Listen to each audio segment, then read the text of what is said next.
Welcome to Foundations in Pre-Calculus Math 10 with Mr. Johns.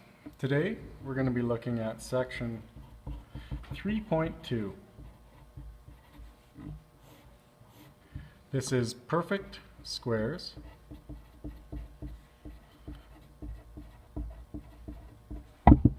Perfect cubes and their roots.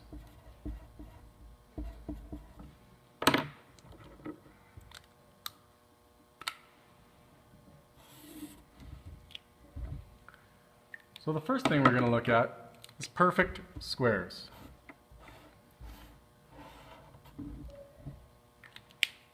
As far as a perfect square goes, we can think of it as having sides that are equal. So let's say 2 meters by 2 meters. This would be a perfect square. The area of this square would be 2 by 2, or 4 meters squared. So you can imagine it in 4 equal sections. Another way to think of this is 2 meters by 2 meters is equal to 4 meters squared. Or 2 meters squared equals 4 meters squared. Now, when we're talking about square roots, this is the inverse operation of squared. So if I want to take the square root of 4, what I'm really thinking about is the square root of 2 squared. And because squared and square root are inverse, we are left with 2. So the square root of 4 is 2. Let's look at an example. Example 1. We want to use prime factorization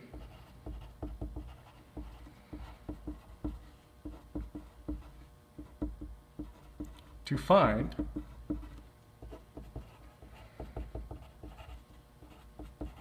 the square root of 1,764.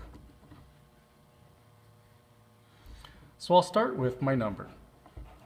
And I'm going to keep taking out prime factors. So if I divide by 2, I'm left with 882. It's even, so I'll divide by 2 again, giving me 441. I'll divide by 3 and get 147. Divide by 3 again, I'm left with 49. 49, I'll have to divide by the prime factor 7, and I'll be left with 7. So for this factor tree, I have 2, 2, 3, 3, 7, and 7. So 1,764 is equal to 2 times 2 times 3 times 3 times 7 times 7, or 2 squared times 3 squared times 7 squared.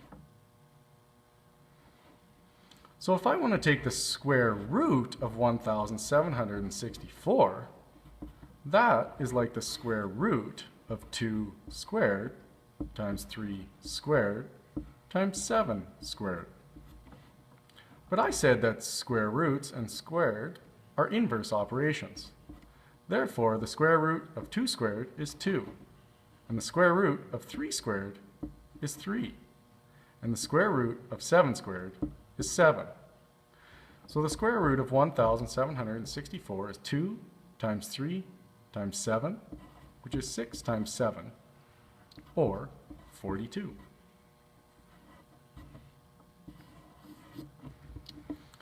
So if I was thinking of a square that was 1,764 units squared, as far as area goes, each side of that square would be 42 units by 42 units.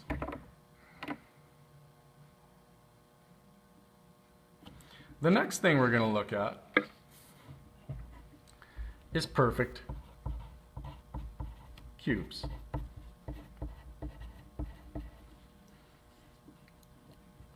If we think of a cube as a three-dimensional shape,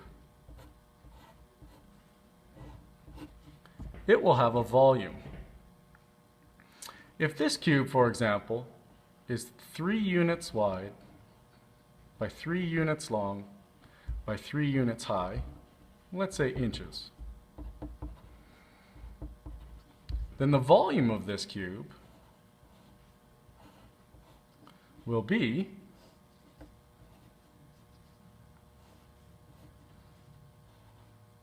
three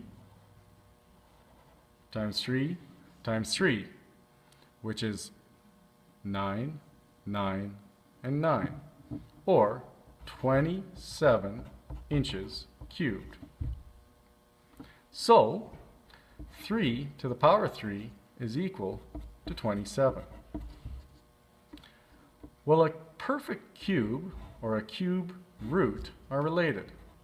The cube root of 27 is like saying the cube root of 3 cubed. And just like with squares, cubed and cube root are inverse operations. Therefore, our answer is 3. Similarly, up here.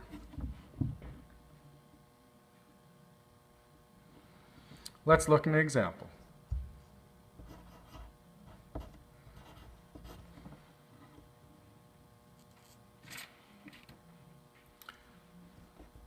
Let's find the cube root of 216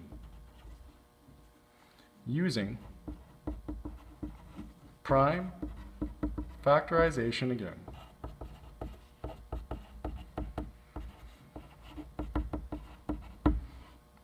So I take my number, I'm going to divide it by 2. I get 108. Again, it's even, so I'll divide by 2, giving me 54. 54 divided by 2 is 27. 27, I can divide by 3, which gives me 9. And 9, I'll divide by 3, leaving me with 3. So my prime factorization leaves me with 216 equaling 2 times 2 times 2 times 3 times 3 times 3. I always write it in descending or ascending order. That way I can write 2 cubed times 3 cubed. Well, if I'm looking for the cube root of 216, it'll be like the cube root of 2 cubed times 3 cubed. But the cube and the cube root are inverse operations. So the cube root of 2 cubed is 2, and the cube root of 3 cubed is 3. So 2 times 3 is 6. So the cube root of 216 is 6. Which is like saying if I had a box that had a volume of 216 units cubed, the width, length, and height of that box would all be 6 units.